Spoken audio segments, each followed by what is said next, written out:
రేయ్ కూలలో చెబుతారు సరే కానీరా. అయిపోవచ్చిందిలా గాన్నా. నైనా నేను కూడా పనికొస్తాను నైనా. ఈ వయసులో ఏం పని చేస్తావు తాత? నాకు కొంచెం డబ్బులు కావాలి నైనా. డబ్బులు దానికి తాత. సినిమాకి పోవాలి నైనా. ఏం సినిమా? ఏదో రాములవారి సినిమా వచ్చిందన్నా. ఆది పురుషు. ఆ సినిమానే నైనా. ఏం తాత ఆ సినిమా చూసేదానికి మాత్రం ఇంత చూపిస్తున్నావా? మా రాములోని కల్లారా చూసి శానా ఏం లేదు నైనా. మళ్ళీ ఇప్పుడు దక్కిందా భాగ్యం, నేను తప్పకుండా చూడాలి నైనా. రాములోర్ సినిమానే కదా.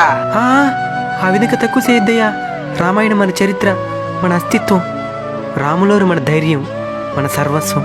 అవును తాత, ఈ సినిమా తీసిన ఆయన ప్రతి థియేటర్లో ఆంజనేయ స్వామి కోసం సీట్ వదిలేమని కంటతడి పెట్టుకున్నాడు. కేవలం డబ్బు కోసమే సినిమా తీసుంటే ఆ కంటతడి రాదునైనా. భక్తి కూడా అందులో అంతర్భాగమై ఉంటది. తాత అయితే మేమే నిన్ను సినిమాకి దొరుకుపోతాం తాత. మా తండ్రి ఎట్లండైనా.